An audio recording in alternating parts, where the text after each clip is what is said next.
Philomela, Voice to the Voiceless. Chapter 1, The Magician. Let's begin with the great question of my life.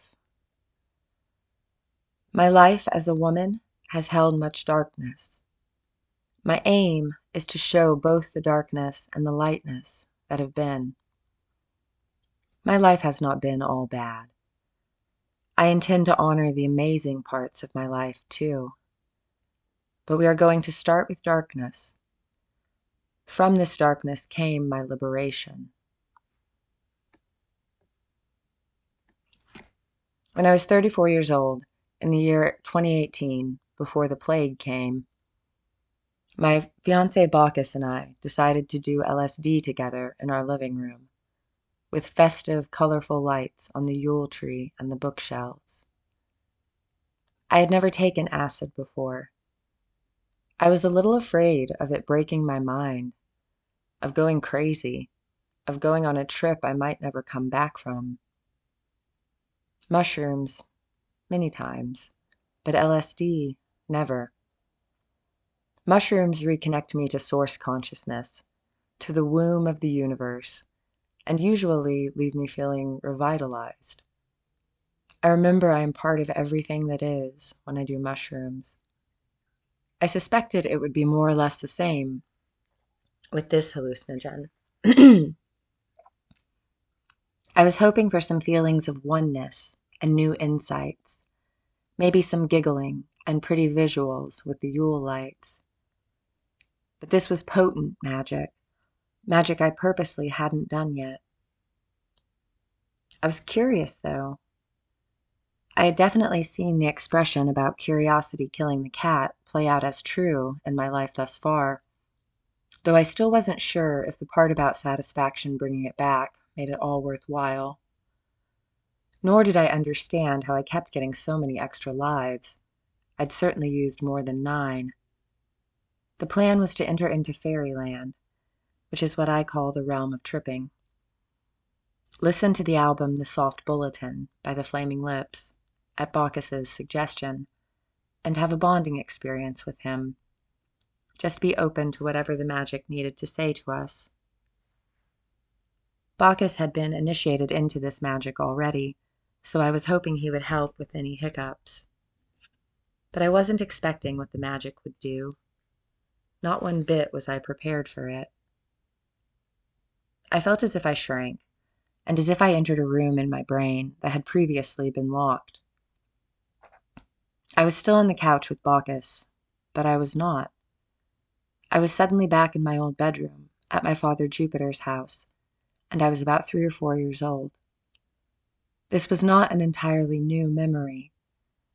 I'd had random flashes of it all my life, mostly connected to a vague, uneasy feeling, a snippet of a moment that seemed to want to reveal something more to me. Something about this memory had needled me for years. In the memory, I was lying on my right side, in my small bed, staring at a nightlight on the opposite wall. Jupiter was in the bed with me, behind me, sort of spooning me, and the most striking part of this memory was the darkness where he was. It was as if the darkness had substance. It was thicker and scarier than normal darkness. I was focused on the nightlight, trying to hold to its brightness, as if it were a shield against the ominous darkness emanating from Jupiter. This particular memory was one of only very few of him that I have from childhood. I remember a game we'd play in his truck, where we'd pretend it was a plane and we were taking off as he accelerated. I remember the day he almost cut off my mother Juno's thumb while trying to push his way into the house. He was fighting her over the door, shoving against it from the outside, while she tried to keep it closed from the inside. This was after their divorce. He wasn't supposed to be there on the property. A glass pane in the door broke, and Jupiter's force, in combination with a shard, sliced Juno's thumb until it was hanging by a thin flap of skin. I remember how there was bright red blood blossoming on a white towel wrapped around her hand, how frightened I was for my mother. She looked pale and like she was about to faint. I remember that the surgeon could barely reattach my mother's thumb. She almost lost it. I remember all of that crystal clearly, as if looking at a video clip, yet I can scarcely remember my father's face. But I remember something sinister as fuck about Jupiter and that nightlight. It was white with 3 sides and looked almost like the sail of a ship. Why did I have a nightlight burned in my mind's eye with such heavy, alarming feelings associated with it? The magic let me access more of the scene, but it also made me relive it. The point of view kept changing. I would be in my tiny child's body, basking in the soothing glow of the nightlight in front of me, and feeling terrified to turn around. Then I would be watching it as if it were a movie on a screen, the frame panning out. My back was wet. I was hot. I thought about those old nightgowns from the 80s that would have My Little Pony or Punky Brewster on them, with rings around the neck and long sleeves. How rough the material was. I could feel the stiff, scratchy fabric, could feel sweat on my skin. But it wasn't just sweat. Tears dripped down adult me's face, then flowed freely, as I understood what was happening in the film. Jupiter had come all over my back. The acid almost seemed to whisper, "Do you see? Do you get it now?" I came back to the living room and told Bacchus why I was crying, how I had fallen into a memory, what the magic had shown me. When I got to the part about the nightlight, he seemed taken aback. He stared at me with eyes like saucers, almost as if his wide, startled, searching eyes were asking me how I knew something that had spooked him. Then he proceeded to tell me more about the cousin who had molested him when he was 13. I knew parts of the story. I had also been molested at that age by my step-cousin, and it was one of the things that had bonded me to Bacchus, our shared trauma. I had never met a man who knew what it was like to be violently raped until him. Sadly, there are many. My attack at 13 had not been as severe as his. I was just forced to give a rough blowjob. Bacchus's cousin had bitten a chunk out of his penis that night, before anally raping and torturing him for a weekend, slicing up his back with razor blades. Tarquinius, the slightly older cousin, had been Bacchus's close friend since they were little boys. They used to work on their grandfather's farm together all summer. Then Tarquinius had moved to a bigger city a few hours away and gotten in with a bad crowd. Bacchus had come to visit for a weekend, after not seeing him for some time. Tarquinius's parents went out of town, leaving them alone together. Apparently Tarquinius had gone evil in their time apart. Bacchus had scars, both a fairly sizable teeth-mark one on his penis and slashes elsewhere that he was self-conscious about. That night with Tarquinius, Bacchus said, when he attacked me in the living room, he shoved my head down on the floor by the couch, and there was a nightlight.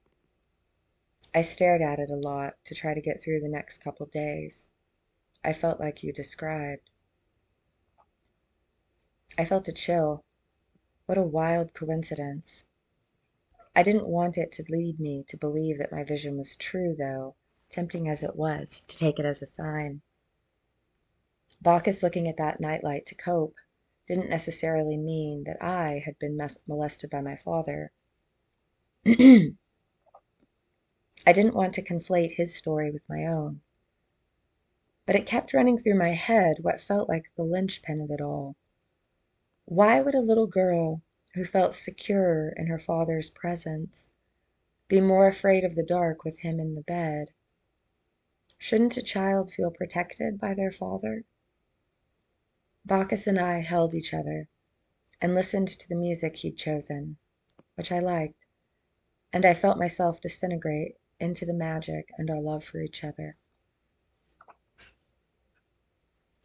To this day, I have a very difficult time sleeping at night. I have battled insomnia and nightmares for as long as I can remember.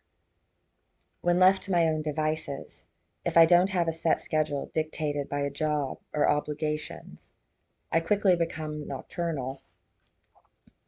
My natural sleep rhythm is to stay up all night, be mentally alert when it is dark out, vigilant, and then sleep late. It is almost as if my body fights sleep, as if giving into it could mean ruin. It feels much safer to sleep when it is light out. Many nights I stay awake until dawn and then collapse from sheer exhaustion. Again, no concrete proof, but my lifelong hellish nightmares and my incorrigible night owlism do seem to fit the description of a girl who kept waking up to find her dad touching her and his dick. I had always wondered. There had been suspicions that Jupiter had done inappropriate things to me.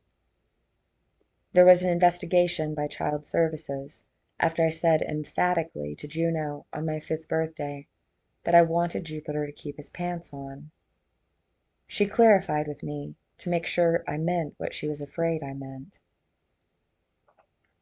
She sometimes said, "Keep your pants on," as an expression to mean that someone should be patient, hold their horses. I said that I didn't mean that. This was something different. This was that I wanted him to keep his pants on. She questioned me some more, then took me to my pediatrician to get checked out. The pediatrician shook his head and had tears in his eyes, looked angry, according to Juno, after doing the physical examination to see if I had been molested. He told Juno I was way too comfortable with being touched in those places, especially my butt, and with how I had responded, he believed I had at least been fondled or groomed to some extent. Not that it matters, but my pediatrician was a reputable one, with many, many years of experience in an elite, wealthy neighborhood, where he would have been called out if he were a quack. He was not called out as a quack, and went on to have a successful practice until his retirement. After the pediatrician, she took me to see a child psychologist. I went on to draw a lot of stick people with erect penises squirting drops of liquid on construction paper with markers in the child psychologist's office, though I have no recollection of drawing said dick pics, or what I actually remembered then. I saw the pictures once as an adult when we were cleaning out a storage space. They were super creepy. I did not spend another night at Jupiter's house from then on. I would have short, supervised visits a couple Saturdays a year, usually for Christmas and my birthday in the spring. Sometimes I got to go swimming in his in-ground pool with my siblings in the summer, which I loved, but in general, Jupiter tried to keep me away from my siblings. I have twin sisters and a brother. I have not laid eyes on them or had any contact with them whatsoever since I was 19 years old. 19 happens to come right after 18, when a parent ceases to be legally responsible for you. I was no longer considered part of the family after that, I suppose. If I had children, I would want them to know their siblings. The child psychologist had soft-looking hair and kind eyes. I mostly liked talking to her, though I always had the feeling that she was watching to see what I would do with the toys in the room, and scrutinizing me closely, making notes. I named one of my favorite baby dolls Louise, which was the woman's first name. But sometimes I would put that baby doll in the closet and close the door because I didn't want it looking at me. Sometimes I left her in there for days at a time and would play with my other dolls, but not let Louise join us. Sometimes I would throw Louise against the wall and yell at her, feeling like she knew me too well, like she was always sizing me up. Having the doll's eyes seem to watch me brought up feelings of fury and vulnerability. Granted, dolls can be inherently creepy, and a young girl's relationship with her surrogate shrink doll can get complicated. But no other dolls received this same treatment. I suspect that little me associated seeing real Louise with having to talk about, or at least think about, my father, because I knew he was why I was there. So the constant presence of baby doll Louise reminded me of him too much. Sometimes I needed a break, or it got to be overwhelming. So Louise would go in the closet. Poor Louise. All the things I'd wondered about my whole life, those devilish details, painted quite a picture. I saw it all coming into focus. The evidence was circumstantial, but some of it was damn near damning, yet I never wanted to believe any of it was true. Jupiter was molested as a boy by his dentist uncle, who went to prison for doing awful things to kids while they were unconscious in his chair. Jupiter lost his leg in a motorcycle accident at the age of 15 after a night of pole out in a field. Pole, Juno told me, was when a bunch of neighbor boys Jupiter was friends with would line up and all butt-fuck each other, as if they were making a pole. Juno said things like butt-fuck around me when I was still very young. I wasn't even completely sure what fucking was, but butt-fucking sounded pretty bad from how Juno talked about it. Juno said that Jupiter felt guilty about it, felt like it was why he lost his leg, felt he had been punished. My mother has a vivid imagination and is a creative person, a talented songwriter, but I don't think even she could come up with something like Polly out of a vacuum. Juno may have seen me more as a best friend than a daughter in some ways, and I wasn't 7 years old yet when she started confiding in me about what a pervert my father had been. Before they married, Juno said, she asked him if there were anything he needed to tell her about his past. Anything questionable. He told her no. On the honeymoon, he broke down and told her all of his dark secrets, like what had happened with his dentist uncle, and how he used to have sex with a dog when he was a teenager, and Polly. The thought of the dog always bothered me more than the thought of myself. What does that say about me? That it was easier for me to feel sorry for an animal than for my own inner child. Juno didn't want to judge him. She forgave him. When they got back from the honeymoon, their pastor called to say he'd realized that he'd accidentally forgotten to mail the marriage license, and asked if she still wanted him to. Juno told him that she did. Had she condemned Jupiter for his past and tossed him to the curb, I would not have been born. My mother's ability to forgive is why I'm alive. But their marriage turned into a nightmare. Juno would tell me how Jupiter used to leave her sitting at a table by herself in certain grimy restaurants with notorious reputations, while he spent over an hour in the bathroom at a glory hole. How embarrassing it was that she knew the waiters knew, how they wouldn't make eye contact with her.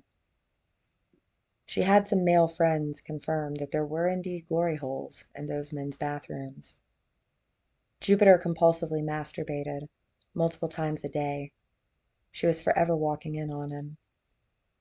She was convinced he was cheating on her with other men, including Faunus, a friend from work, who became Jupiter's roommate for a while after the divorce. I would play with Faunus's cat Killer at the house he briefly shared with my father. Faunus told me one day, out of the blue, that there was no God, and with all the conviction a 4-year-old can muster, I said, You don't know what the hell you're talking about.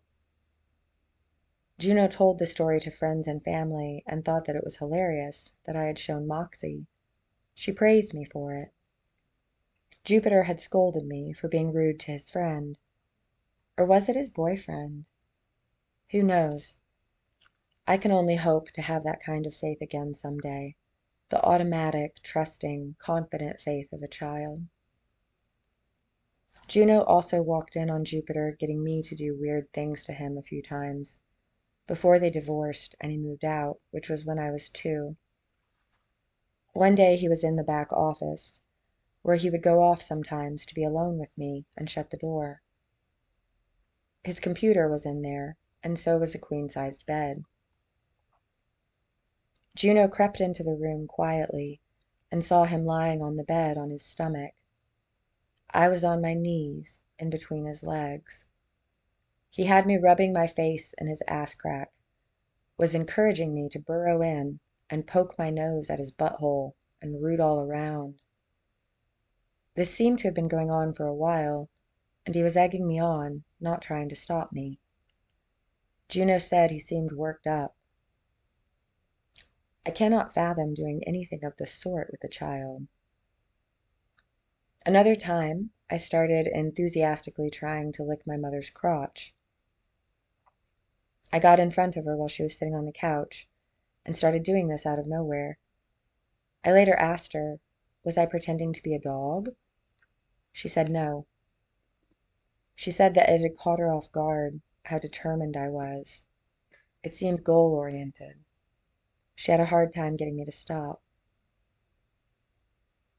Once, when we were meeting my father out at a restaurant, I went to passionately kiss him on the lips. She said that it was the way someone would kiss a lover, that there was something off about how I went for him. She said that he seemed shocked and pushed me back, but that he then quickly looked around to check if people had seen it, as if he hadn't expected me to do that there in public. I questioned that one. What if I were just a little girl, happy to see my daddy? She said it was something on his face. He looked like he'd been caught. Subjective, her perspective, but her perspective matters to me. One day, when I was an adult, my mother and I were talking about all this. She cried and asked, why would I make it up? Why would I want to break apart my beautiful family and home? I realized that it made sense. I didn't believe my mother was so psycho that she would make all this up. I felt for her. Part of the reason they divorced was that Jupiter wouldn't stop harassing Juno to have anal sex, which she didn't want to do. He would ask her to please just at least bend over and tell him she wanted him to do it, even if she wouldn't let him. She was getting tired of his not respecting her boundaries. Then one night he put what Juno felt positive was some kind of drug in her drink, as she was unable to move, and he forcibly anally raped her. That seemed to be the end of their marriage. My earliest memory of my mother is of her bashing in the windshield of Jupiter's car with my big wheel tricycle in retaliation for that incident. I can't say I really blame Juno. Juno wanted me to know all the yucky details of what a sexual deviant Jupiter was. Maybe she felt it was her duty to warn me, but I didn't want to believe her. Surely Juno was just paranoid. Maybe he and I were playing that day on the bed in the office, wrestling. Maybe I was pretending to be a pig. Was Juno a reliable source of information? All the gory stories came filtered through her. I didn't know what to make of it all. But from the ages of 2 to 5, I had spent just about every weekend with him. He'd had a lot of unsupervised access to me. Those years from 2 to 5 were also when I started having horrible stomach aches and nightmares, especially right after or before a visit. My pediatrician, the same one who'd done my exam, thought I might be lactose intolerant. Juno took me off dairy, hoping it would help. Jupiter would make me drink milk and eat cheese, even though he had been told not to let me have them, and even though I was starting to hate them. I'd ask for a hamburger at Wendy's, and he'd get me a cheeseburger and make me eat that instead. Trying to swallow down milk or cheese, once I'd gotten such a negative association and begun to find them disgusting, made me cry and sometimes throw up. I don't remember much about my father from back then, but I remember a lot of hostility around food. Jupiter would be livid that I was a picky eater. He was a stern, serious type, quick to punish. One of my only other vivid memories involving him from early childhood was of crawling under his kitchen table and bawling because he was being so over the top mean to me about a bowl of macaroni and cheese I didn't want to eat. The battle of wills had been going on all evening. I finally started screaming for my mother until he called her. Juno said that she'd had a feeling that I needed her and had just thought she'd heard me crying before the phone rang. She told him that no, I didn't have to eat it, and she was furious with Jupiter for not listening to the pediatrician. I felt rescued. My mother cared about my feelings and well-being. My father did not. He just had an obsession with control. That was the overall impression I had. Jupiter was and is wealthy and successful, but he more or less abandoned me after I told on him, and I grew up in poverty. I was treated like a starter kid who could be tossed when the first marriage failed. He made hardly any effort to have visitation with me. He mentioned in an email that he stopped having me over to the house when I was a little girl because I was just a spy for my mother, and one DCS investigation was enough, thank you very much.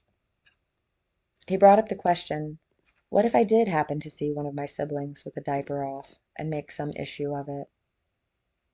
That didn't seem natural to me, that Jupiter would want to forfeit his relationship with me just so that no one would ever potentially suspect him of being a pedophile again. What did he have to hide? Would an innocent person act the way he did?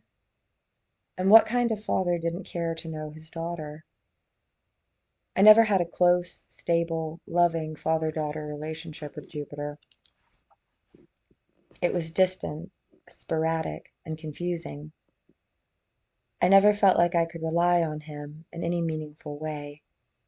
He was not going to be there to get me out of a jam, the way Juno was at every turn. He was only tangentially in my life, and it stayed surface level. Since my father wasn't allowed to come to the house, Juno would take me to a nearby Shoney's restaurant for drop-off and pick-up on visit days. There were several times when we waited and waited, and he stood us up, or arrived late, often with a small carton of milk that was hot from the sun sitting on the dashboard. I always had to drink that little carton, no matter what. Years later, when I tried to ask him about whether or not he'd molested me, he just emailed me a list of my flaws. He complained about how meal times were always an ordeal with me. I like to eat most things, a wide variety of foods, except milk and cheese. I also wasn't big on bread for a while, which I soon grew out of and made up for lost time on. My waistline wishes I still hated bread. But milk and cheese were the main offenders. It would seem it wouldn't be that inconvenient to give your child other things to eat. I even liked broccoli, called it trees, and would ask if I could please just have trees instead. To this day, if I smell mac and cheese, it makes me gag and retch, and if I were to taste it, I would vomit uncontrollably. My reaction to mac and cheese is far more extreme than the average person's. People tend to love mac and cheese, consider it a comfort food. I later began eating dairy again, and I'm glad that I did not miss out on ice cream and pizza in this lifetime. But the smell of certain kinds of cheeses turned my stomach. I almost run past the cheese section at the grocery store. Not because I'm lactose intolerant, which I either never was or grew out of, but because pungent cheese reminds me of my father and his domination. It isn't even a conscious thought, mostly. I just feel nauseated beyond description at the scent of cheese. I don't drink milk, except chocolate milk on occasion, for the same reason. I suspect that my stomach aches and nightmares might have been an anxiety response I was having to being sexually abused. Dairy may have had nothing to do with it, yet he still made me loathe cheese. I may be missing out on one of life's greatest gifts from what I hear others say about it. I learned to read when I was 4 years old. When I was in the 4th grade, I tested at the level of a high school senior. I was advanced for my age. The gifted child thing can be a curse. I graduated 3rd in my large high school class with a 4.0 GPA. I was an excellent student and earned 24 hours of college credit with advanced placement classes. I applied to a prestigious local university, the same one where my father happened to work. My boyfriend at the time went there, which had way more to do with my wanting to attend than my father being there. I got in, with a full ride for the cost of tuition and room and board. But Jupiter almost foiled me. When I was applying to college as a senior, he invited me to come tour the school, see where he worked. He was the director of the various computer labs around campus. He said that we could do the applications that would determine my eligibility for financial aid and scholarships together there on one of the computers. I wanted to get all the aid I could, not make my father pay for everything out of pocket. We filled out the forms together online, and he wished me luck with getting in.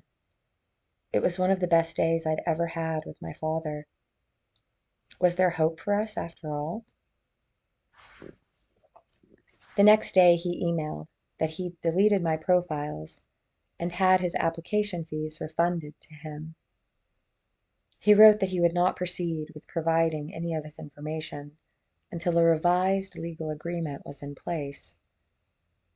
My mother and I had to hire a lawyer to make him pay anything. He got away with giving me a pittance for college, when they had included in the divorce agreement that he was to pay for all of my education, even up to the doctoral level if I so chose. My mother gave up her house for that, for my future. He wiggled out of his legal obligation. I would have lunch with him sometimes at restaurants near school, or, more rarely, in his office. He had a big office in the science building. He had a piece of thick cardboard taped over the window in his door. I remember thinking that if I worked at a school, I wouldn't want to have a window like that covered, so that people could see if I were in or not. He seemed to value his privacy. He ran all the servers back there in his cave. My father is kind of a computer genius. He single-handedly wrote the program used for course evaluations. My mom said she had liked that he was smart. It has been distressing for me to realize that the smartest men can be the most evil, the most calculated in their coldness. When I was 22 years old, after I'd graduated from college, I sent Jupiter a letter in the mail. It was actually a Father's Day card, which he made a point of telling me he threw away because it humiliated him and he didn't want anyone else to see it. In the card, which looked nice and sincere until one opened it up, I wrote that I knew what he'd done to me, but I didn't know how he lived with himself. Jupiter's response was to mock me via emails, saying that I was delusional, like Juno, and to almost brag to me that I was not going to unlock some secret hidden memory. He told me that I lived in a fantasy world. It occurred to me that he seemed to feel confident he'd gotten away with it, if he'd done it. It also occurred to me that he might feel confident because he'd assumed sleeping children could tell no tales. Then he didn't speak to me for 6 years. We had no contact, not via email, no letters, nothing. For the majority of my 20s, he was simply absent. If he didn't do it, why not talk calmly? Why write his daughter off? Was my desire to know what had happened to me as a little girl, to find out if there were any truth to the rumors, which one would think would be understandable, a serious enough reason to excommunicate me from his life? I was the one who reached out and attempted to reconnect. I wanted to make amends. I had to plead with him to correspond with me again. At first he wouldn't. It took months of emailing and earning his trust and trying to win his approval before he'd even have lunch with me. Our meetings for lunch, usually at an Indian or Chinese restaurant, the same ones we'd eaten at when I was in college, were as awkward as they had ever been. Neither of us seemed to know what to talk about, and there would be long silences until we settled on a neutral topic like our pets or work. He never addressed the molestation accusations from my childhood. We didn't speak of it in person. Wouldn't a normal, loving dad try to assuage his daughter's fears and at least address the elephant in the room? Why didn't he try to reassure me? All he wanted to talk about from back then was what a terrible person my mother was. My mother told me her stories, but she also wanted to let me have a relationship with him if I wanted to. She did not try to show him resentment, as he did her, by insisting that I choose one of them to be loyal to. He made me feel as if my having a relationship with him were dependent on my throwing my mother under the bus and putting her down. But with the solstice magic, in a flash of perfect clarity, I knew what had happened. It was obvious. I finally knew. Why didn't Jupiter sleep in his own big bed in his room right next door? Why would he come crawl in my little one? Why would he stay there with his body pressed tight against mine when it was making me hot and sweaty? So he could touch me and masturbate while I slept. It was as plain as day to me. I love Juno more than anyone else in the world, but I have also struggled sometimes to like or trust her after observing instances where she seemed to relish being crueler than was necessary. Later, I would come to see that much of what I perceived as my mother being a bitch was my mother having to be tough and stand up for herself in a man's world. My relationship with Juno is by far the most complex, multifaceted relationship in my life. Like with surrogate shrink doll relationships, it tends to be complicated with mothers and daughters. There was much good and much bad over the years. When Juno was good, she was very, very good. But when she was bad, she was horrid. I could be much the same. But I have very few memories of being truly relaxed around Juno as a child. She could come across as harsh and critical. Again, I would later see that much of this had been done to make me strong and smart. I know that my mother loves me, and I know that I love my mother. I have never had that certainty where my father is concerned. Mainly, I just tried not to think about whatever happened with Jupiter. Just put it out of my mind. Hopefully he hadn't done anything. Maybe Juno was right. Maybe he was into men and or kinky. Maybe he had drugged and raped her. I choose to believe women, and I find it scarring enough to think that Jupiter raped my mother, particularly in a painful way that he specifically knew she didn't want. But did that mean he was a pedophile? For some reason, I had trouble making that jump when it came to myself. But somehow the magic went right to the schism in my psyche, the bewilderment, and the great question I had lived with since childhood. It knew I needed to know. So, in a very Occam's razor way, it cut through to the simplest route, to give me an answer. Could I trust this answer? Maybe it was just the power of suggestion. Magic can give false visions. Could it be that the LSD was showing me my worst fear? A seed of doubt that had been planted in my brain, not reality? But in the moment, I trusted it, I believed it, and I felt relief. As nauseating as it was, as hard as I wept, it resonated on a logical level as what had probably happened. I could finally begin to deal with it, 30 plus years after the fact. I had never faced it as if it were true, only a murky maybe. I had spent my life as an incest survivor who didn't allow myself to own or even acknowledge that as fact, let alone examine the ripples that would have in my romantic life going forward. I was too scared I could be wrong about him, too scared of creating a fiction. Much of my healing has come from accepting and moving on from my past. But just accepting that I maybe was, or maybe wasn't, molested by my father wasn't enough. There are other fathers who abuse their daughters more overtly, who perpetrate vicious rapes the daughters remember all too well. But the damage of more subtle incest is also insidious. I could at long last recognize this wound and see how it had affected me in my relationships with men.